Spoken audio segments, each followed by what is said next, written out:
Carnot engine. कई लोग सोचते हैं कि कार्नोट इंजन कैसा इंजन है, मैं भी देखूं जरा लैब में जाके, शायद मेरे को लैब में दिखाएंगे। कार्नोट इंजन आज तक बना ही नहीं है। कार्नोट इंजन कहाँ है? कार्नोट इंजन नाम की कोई चीज़ नहीं है। कार्नोट एक साइंटिस्ट था जिसको ऐसा लगता था कि अगर हम इसके प्रिंसिपल को फॉलो करें तो हम एक इंजन डिज़ाइन कर सकते हैं और गाड़ियाँ चल भी सकती हैं।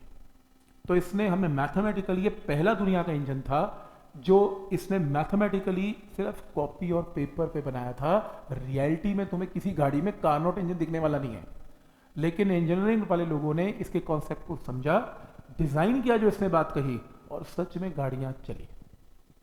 ठीक, तो पहला इंजन जो वर्चुअल हाइपोथेटिकल कॉपी के अंदर और पेन से बनाया गया और डिजाइन नहीं किया गया, मतलब उसको मैथमेटिकली उसमें बताया कि ऐसा करेंगे तो गाड़ी जो है मूव करेगी, वो कार्नोट इंजन है।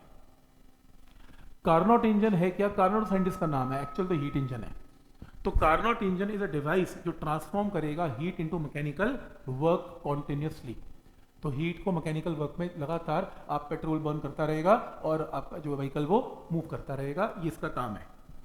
और इसके अंदर एक साइक्लिक प्रोसेस चलता है। क्यों चलता है साइक्लिक? मैंने बता दिया, एक्सपेंशन कंप्रेशन, एक्सपेंशन कंप्रेशन, तो इट्स अ साइक्लिक प्रोसेस। तो आप साइक्लिक प्रोसेस से कंप्रेशन एक्सपेंशन करते जाओ, आपका रॉड जो है मूव करता जाएगा और व्हील जो है वो घूमता जाएगा। तो इसके अंदर वर्किंग आपने पहले लिखना है क्या है कार्नोट साइकिल, फिर आपने लिखना है working and construction. Working construction में ये आपने बनाना है जिसमें सबसे पहले आपने सोर्स का बॉक्स बनाना है। एक सोर्स है, सोर्स का टेम्परेचर कितना है? T1 है। एक आपने स्टैंड सिंक बनाना है, सिंक का टेम्परेचर, लोअर बॉडी को सिंक बोलते हैं, सिंक का टेम्परेचर T2 है। ये एक स्टैंड है, इसके आगे लिख लो this is an insulating stand, लिख लो इंसुलेटिंग स्टैंड, वर्ड लगा लो या इंसुलेटिंग गलत हो जाएगा नहीं तो। इंसुलेटिंग स्टैंड क्यों बताता हूं, ऐसा क्यों यूज किया। और ये गैस है, इस सिलेंडर के अंदर गैस है और ये बेस कंडक्टिंग है, हीट अंदर बाहर जा सकती है इसमें। तो इसके अंदर ये इसका बेसिक डायग्राम है, क्योंकि रियलिटी थोड़ी ना है, कोई इंजन बना थोड़ी ना है कि इंजन के अंदर ऐसा कुछ दिखेगा, ऐसा कुछ नहीं दिखेगा। वो तो इंजीनियरिंग वाले लोगों ने डिजाइन करके इजी बनाया इसे। कितनी अजीब बात है जब मैं ऐसा बोलूंगा कि ये इंजन, इस गैस को पहले इस सिलेंडर को आपने इस पे रखा, फिर इस पे रखा, फिर इस पे, फिर इस पे, फिर इस पे, ऐसा थोड़ा ना होता है। तुम पूरे सिलेंडर उठा उठा के तुम ना रखोगे, पर लेकिन उसने ऐसा बोला कि अगर तुम ऐसा कर पाओ किसी तरीके से तो गाड़ी तो चलेगी, वर्क डन तो होगा। तो ये एक इमेजिन करना है आपने कि मान लो इसका टेम्परेचर T1 है। याद रखना सोर्स और सिंक का टेम्परेचर कभी चेंज नहीं होता, ये कॉन्स्टेंट्स हैं। तो अगर तुमने हीट यहां से ले भी ली सोर्स में से तो भी और फ्यूल बर्न करके टेम्परेचर को मेंटेन किया जाता है। और सिंक का तो वैसे ही कुछ नहीं, सिंक तो एनवायरनमेंट है, कुछ नहीं करना, उसका तो टेम्परेचर वैसे भी कभी डाउन नहीं हो सकता। तो सबसे पहले तुमने इसको, एक गैस को इसके कॉन्टैक्ट में लेके आना है। जब आप इसको कॉन्टैक्ट में लेके आओगे, इसका बेस खुला हुआ है, ये हीट लेना शुरू कर देगा। जब ये गैस हीट लेगी तो ये क्या करेगी? एक्सपैंड होनी स्टार्ट हो जाएगी। और टेम्परेचर तो ये डाउन होने देगा नहीं, तो गैस का टेम्परेचर भी कितना हो जाएगा? T1 हो जाएगा। इस प्रोसेस को बोलते हैं आइसोथर्मल एक्सपेंशन। तो एक्सपेंशन किस कंडीशन पे हुई? आइसोथर्मल, क्योंकि टेम्परेचर की वैल्यू क्या हो जाएगी इसकी? कांस्टेंट। अभी गैस एक्सपैंड हो ही रही थी, अभी बाहर की तरफ एक्सपैंड हो ही रही थी, आपने फटाफट सिलेंडर को उठा के इंसुलेटिंग स्टैंड के ऊपर रख दिया, इसका बेस बंद कर दिया और हीट का अंदर आना जाना बंद, पर एक्सपेंशन अभी भी होगी थोड़ी बहुत। इस एक्सपेंशन को बोलते हैं एडियाबैटिक एक्सपेंशन, क्योंकि आपने बेस में से हीट को अंदर बाहर जाना बंद कर दिया। इस प्रोसेस को क्या बोलते हैं? Adiabatic expansion. तो एक्सपेंशन एक बारी में नहीं करवाई, एक्सपेंशन पहले आइसोथर्मल करवाई, फिर एक्सपेंशन एडियाबैटिक करवाई। अब ये गैस पूरी एक्सपैंड हो चुकी है। अब बारी किसकी है? कंप्रेशन की। तो तुम इस सिलेंडर को उठा के यहां पे रखो, स्टैंड हटा दो, अब इसका बेस खुल गया और इसे कंप्रेस करो। कंप्रेस करोगे तो सारी हीट ये कहां फेंक देगा? सिंक में फेंक देगा। हीट सिंक में फेंक दी और इसका टेम्परेचर सिंक का तो कांस्टेंट है T2, ये गैस के टेम्परेचर को भी कांस्टेंट कर देगा। तो इस कंप्रेशन को बोलते हैं आइसोथर्मल कंप्रेशन। तो ये क्या था? Isothermal expansion, adiabatic expansion, isothermal compression. अभी कंप्रेशन हो ही रही थी कि तुमने फटाफट से इसको उठा के स्टैंड के ऊपर रख दिया और बेस बंद कर दिया, हीट का बाहर अंदर जाना बंद, और तुमने फटाफट कंप्रेस किया। और जैसे तुमने कंप्रेस किया, हीट तो गई नहीं बाहर, टेम्परेचर एकदम बढ़ गया और टेम्परेचर वापस कितना हो गया T1। तो इसको बोलते हैं साइक्लिक प्रोसेस। T1 से स्टार्ट किया था और T1 पे वापस आ जाना। तो 4 स्टेजेस हैं इसकी, isothermal expansion, adiabatic expansion, isothermal compression, adiabatic compression. तो ये ग्राफ इसने कुछ ऐसा बनाया, ये देखो, isothermal expansion, adiabatic expansion, isothermal compression, adiabatic compression, और क्या बन गया, एक साइक्लिक प्रोसेस कंप्लीट हो गया। जब तक साइकिल नहीं बनेगा कोई इंजन काम नहीं करेगा, साइकिल बनाना जरूरी है। ठीक है आता। अब क्या किया, जब आइसोथर्मल एक्सपेंशन था, टेम्परेचर कितना चल रहा था T1, और हीट ली जा रही थी, गैस हीट ले रही थी कितनी, Q1। तो Q1 गैस ने हीट ली, फिर एडियाबैटिक में हीट एक्सचेंज कुछ ना हुआ, नो हीट, और टेम्परेचर T1 से कितना हो गया गैस का, T2। फिर आइसोथर्मल कंप्रेशन हुआ, हीट उठा के बाहर फेंक दी गई, कितनी हीट बाहर फेंकी, Q2।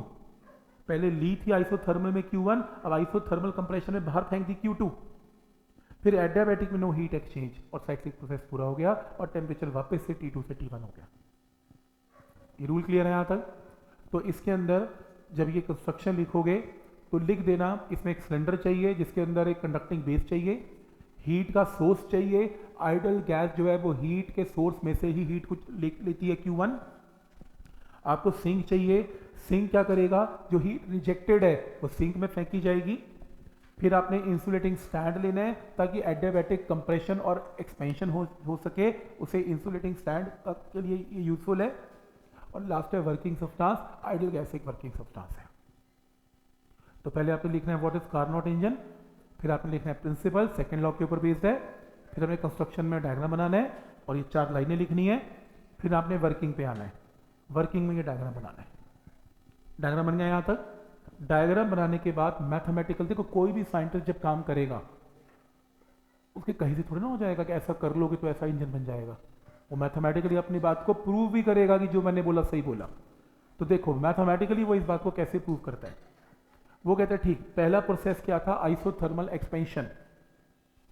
आइसोथर्मल एक्सपेंशन के अंदर Q1 अमाउंट ऑफ हीट ली गई थी और Q1 अमाउंट ऑफ हीट का क्या किया था, वर्क डन किया था। और वैसे भी आइसोथर्मल में एक्सपेंशन में du तो 0 होता है और फर्स्ट लॉ के अकॉर्डिंगली dq और dw एक ही बात है। तो आइसोथर्मल एक्सपेंशन में Q1 अमाउंट ऑफ हीट ली जा रही है जिसका W1 वर्क डन किया जा रहा है और कितने टेम्परेचर पे एक्सपेरिमेंट चल रहा है, T1। आइसोथर्मल एक्सपेंशन में मान लो वॉल्यूम V1 से कितना हो गया, V2, मान लो V1 से V2 हो गया, बढ़ गया। तो आइसोथर्मल का फॉर्मूला क्या होता है, वैसे तो 2.303 होता है पर यहाँ पर नेचुरल लॉग है, बेस E है, तो क्या आएगा, सिर्फ RT1, 1 मोल के लिए RT1 natural log of final volume by initial volume, equation number 1। ये पहला स्टेप क्लियर है। और साथ में लिखना है, लिख दो नहीं तो कोई बात नहीं। इस ग्राफिकली अगर इसका एरिया निकालना है तो ये एरिया निकलेगा इसका पूरे का पूरा शेडेड एरिया, A, B और A, इक्वेशन नंबर 1। फिर वो कहता है ये प्रोसेस क्या है, एडियाबैटिक एक्सपेंशन है। एडियाबैटिक एक्सपेंशन में टेम्परेचर बॉडी का T1 से कितना हो गया, T2। एडियाबैटिक का फॉर्मूला लगा दो वर्क डन का W2, पर यहाँ Q की बात मत करना क्योंकि प्रोसेस एडियाबैटिक है और एडियाबैटिक में Q की कोई बात करेगा नहीं, हीट एक्सचेंज ही नहीं है तो वर्क डन तो होगा लेकिन। तो वर्क डन W2। एडियाबैटिक के वर्क डन में एक रूल है, शुरू में इनिशियल टेम्परेचर आता है और बाद में फाइनल आता है। फाइनल माइनस इनिशियल नहीं है, इनिशियल माइनस फाइनल है। जैसे आइसोथर्मल में फाइनल इनिशियल है, इसमें इनिशियल फाइनल है। तो तुम्हारा टेम्परेचर T1 से कितना हो गया, T2 हो गया, तो तुम क्या करोगे, T1 माइनस T2। ठीक है, लिख दिया फॉर्मूला। और अगर वैसे ग्राफिकल बात करना है तो एरिया अंडर B, C और B, ये इसका वर्क डन है। रूल क्लियर है यहाँ तक। तीसरा, अब क्या हो रहा है, आइसोथर्मल कंप्रेशन हो रहा है। तीसरा प्रोसेस आइसोथर्मल कंप्रेशन है। आइसोथर्मल कंप्रेशन के अंदर हमने Q2 अमाउंट ऑफ हीट को फेंक दिया, तो हमने क्या किया, W3 तीसरा वर्क डन किया और आइसोथर्मल का फॉर्मूला लगा लें RT2, क्योंकि प्रोसेस कितने टेम्परेचर पे चल रहा है, T2। यहाँ का वॉल्यूम V1 है, यहाँ का V2 है, यहाँ का V3, यहाँ का V4 है, तो आपका वॉल्यूम V3 से कितना हो गया, V4, V3 से V4। तो जब तुम्हारा वॉल्यूम V3 से V4 हो गया, रादर थोड़ी इस डायग्राम में मेंशन भी कर लो, यहाँ वॉल्यूम V1 है, यहाँ वॉल्यूम V2 है, यहाँ वॉल्यूम V3 है, यहाँ वॉल्यूम V4 है। थोड़ा यहाँ पे लिख लो कि ज़्यादा समझ में आएगा। तुम्हारा वॉल्यूम V3 से क्या हो गया V4। तो जब तुम्हारा वॉल्यूम V3 से V4 हो गया तो मैंने तुम्हें आइसोथर्मल में फॉर्मूला करवाया था final volume by initial volume. तो कायदे से होना तो ये चाहिए था V4 बाय V3, पर मैंने क्या लगाया V3 बाय V4। ये क्या, ऐसा क्यों, इनिशियल फाइनल क्यों कर दिया? क्योंकि कंप्रेशन हो रहा है। कंप्रेशन में फिजिक्स में वर्क डन क्या होते हैं, नेगेटिव। तो तुम अगर फॉर्मूला एक्चुअल लगाना चाहते हो, तुम ये चाहते हो कि ये V4 हो जाए और ये V3 हो जाए, लगा लो, प्रॉब्लम नहीं है, बिल्कुल सही है। पर फिर आगे साइन क्या लगाना, नेगेटिव, क्योंकि कंप्रेशन का वर्क डन इज नेगेटिव। पर मैंने क्या किया, लॉ की प्रॉपर्टी यूज कर दी। लॉ की क्या प्रॉपर्टी है, अगर मैं इसको रेसिप्रोकल ले लूं तो माइनस किस में कन्वर्ट हो जाता है, प्लस में। इसलिए मैंने माइनस साइन को अवॉइड करते हुए V3 और V4 कर दिया। तीसरा वर्क डन आ गया। चौथा वर्क डन क्या है, एडियाबैटिक कंप्रेशन। तुम्हारा कंप्रेशन कहां से कहां हो रहा है, यहां से यहां हो रहा है, T2 से T1 हो रहा है। T2 इनिशियल टेम्परेचर है, T1 फाइनल टेम्परेचर है, और एडियाबैटिक के फॉर्मूले में initial temperature minus final temperature use करते हैं।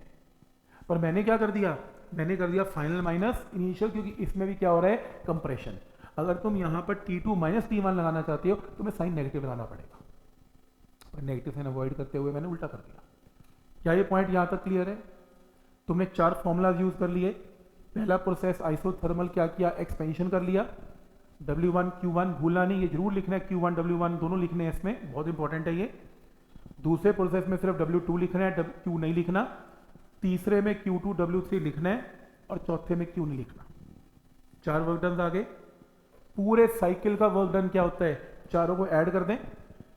चारों को ऐड करने में 2 वर्क डन एक्सपेंशन के और 2 कंप्रेशन के हैं। फिजिक्स में एक्सपेंशन का वर्क डन पॉजिटिव है, कंप्रेशन का नेगेटिव है। तो चेक करो W2 और W4, ये रहा W4, ये रहा W2, दोनों का मैग्नीट्यूड एकदम बराबर है। मैग्नीट्यूड बराबर है तो W4 और W2 कैंसिल। तो आपके पास net amount of work done कितना आ गया, W1 माइनस W3। लेकिन अगर आप चेक करो W1 किसके इक्वल है, Q1, और W3 किसके इक्वल है, Q2। तो अगर मैं यहां पुट कर दूं W1 की जगह Q1, W3 की जगह Q2, तो नेट वर्क डन कितना आया, Q1 माइनस Q2, यानी कि बंदा काम तो ठीक ही कर रहा है, क्योंकि तुम्हें पहले ही पता था net amount of work done क्या होता है, Q1 माइनस Q2। पर देखो उसने 4 प्रोसेस की यूज करके उसने बिल्कुल सही प्रूव कर दिया कि आंसर Q1 माइनस Q2 है। ठीक हो गया यहाँ तक? तो Q1 माइनस Q2 हो गया। अभी खत्म नहीं हुआ, 3 नंबर नहीं मिलने इसमें अभी आगे। एफिशिएंसी, जब तुम गाड़ी लेने जाते हो ना तो सब फीचर देखते हो, अच्छा अच्छा ऐसे ऐसे ऐसे ऐसे चलती है, कंफर्टेबल है कि नहीं, क्या हाइट, सब देखते हो। और एंड में क्या पूछते हो, इसकी माइलेज कितनी है ये भी बता दे। चाहे गाड़ी 50 लाख की ले लो, माइलेज तो हर कोई पूछेगा कितने तेल में क्या चलेगी। तो इसलिए जब भी इंजन डिज़ाइन होगा एफिशिएंसी तो देनी पड़ेगी। तो एफिशिएंसी का फॉर्मूला क्या करवाया था, 1 माइनस Q2 बाय Q1। तुम एक काम करो, तुम्हारे पास Q1 भी है, ये Q2 भी है, तुम्हारे पास Q1 भी है। इस Q1 Q2 की वैल्यू को उठा के यहां पुट कर दो तो तुम्हारे पास ये आ जाएगा। अब एफिशिएंसी के अंदर ये टर्म आ गई। अब तुम्हें ये पता है कि ये जो प्रोसेस है ये आइसोथर्मल है। आइसोथर्मल की गैस की इक्वेशन क्या है, P1 V1 P2 V2। ये एडियाबैटिक है, P2 V2 raise to power gamma is P3 V3 raise to power gamma. ये आइसोथर्मल है, P3 V3 P4 V4। ये एडियाबैटिक है, P4 V4 raise to power gamma is P1 V1 raise to power gamma.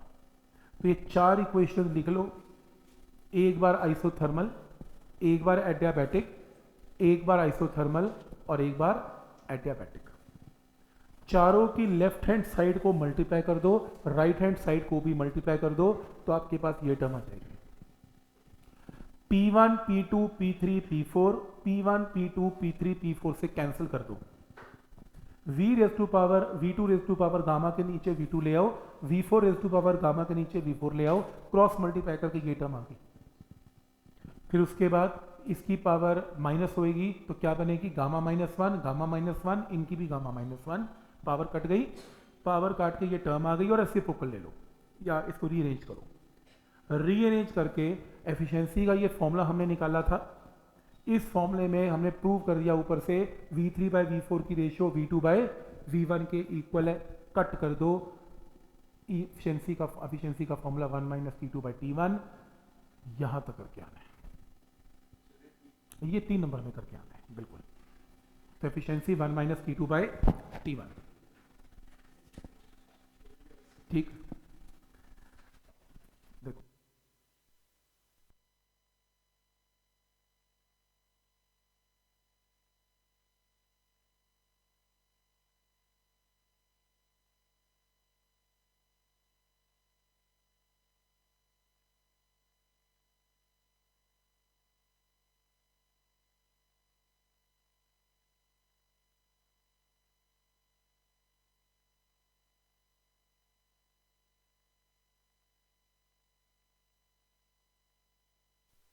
करके आना है तुमको कि इतना बड़ा ये करके आना है। देखो ये इतना बड़ा नहीं है, मैं तुम्हें कुछ चीज़ें बताता हूँ, तुम्हारा क्वेश्चन गलती नहीं हो सकता। देखो सबसे पहले कार्नोट साइकिल है क्या, लिख देना कि एक ऐसी मशीन है, डिवाइस है जो हीट को वर्क डन में कन्वर्ट करती है। डायग्राम तो तुम बना ही लोगे। डायग्राम के बाद एक एक लाइन लिख देना कि सेंटर क्या करता है, सोर्स, सिंक, स्टैंड और वर्किंग सब्सटेंस क्या करता है। पढ़ेगा कोई नहीं टीचर, पर देखेगा तुम्हें लिखा है, एक एक लाइन लिख देना। तुम ये डायग्राम तो बना ही सकते हो आइसोथर्मल एडियाबैटिक का, और तुम्हें फॉर्मूला तो याद है कि जो आइसोथर्मल में Q1 और W1 इसके इक्वल है, एडियाबैटिक में सिर्फ वर्क डन होता है, आइसोथर्मल में Q2 W3 के इक्वल है और W4 ये लिख दिया। फिर तुम क्या करोगे, टोटल वर्क डन में दोनों वर्क डन को काट के टोटल वर्क डन इसके इक्वल आएगा। तुम मान लो भूल गए, तुमसे कुछ गलती भी होगी, कोई टेंशन लेने की जरूरत नहीं है, तुम्हें पता है net work done Q1 - Q2 ही आएगा। तुमसे ना भी आए तो भी तुम एंड में Q1 - Q2 करके आना। तो तरीका तो बताऊंगा ही ना, लिख दिया। उसके बाद एफिशिएंसी का फॉर्मूला लिख लेना, Q2 Q1 की वैल्यू पुट कर देना। अब एंड में तुम्हें ये गेम को पता है कि ये वैल्यू इसके इक्वल आनी ही है, तो तुम थोड़ा फॉर्मेलिटी तो करोगे ही ना, आइसोथर्मल की, एडियाबैटिक की, आइसो की, एडियाबैटिक की इक्वेशन मल्टीप्लाई करोगे। तुमसे कोई स्टेप गलत भी हो जाए कोई बात नहीं, तुम्हें ये तो पता ही है एंड में रिजल्ट इसके इक्वल आना ही आना है, कट करके ही आना, आंसर 1 - T2/T1 आएगा। ये है आपका कार्नोट साइकिल।